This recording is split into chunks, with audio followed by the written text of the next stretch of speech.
Why is my check engine light on? That is a question that we get often.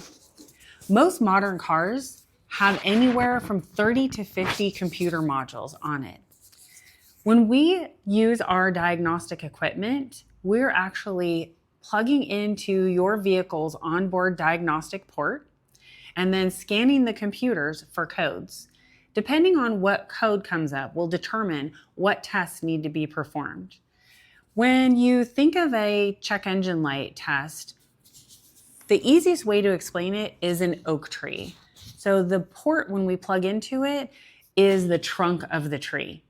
And then the computer modules are the branches that come off of the trunk. And then each one of those branches have smaller branches that come off of it and then leaves. So when we go through and do the test, once we determine which branch is causing the issue, we're going to go through and test the smaller branches in order to determine which branch is causing the problem, and then go through to the leaf.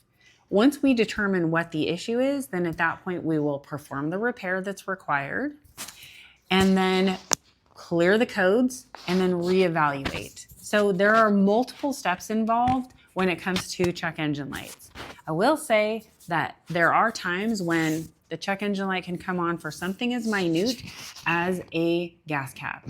But there are also times where that light can come on due to multiple components being defective or affected, or it can also be something as intricate as an electrical issue.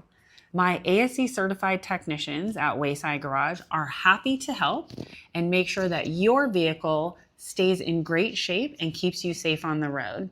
Give us a call at 831-899-2425 or schedule online at www.waysidegarage.com.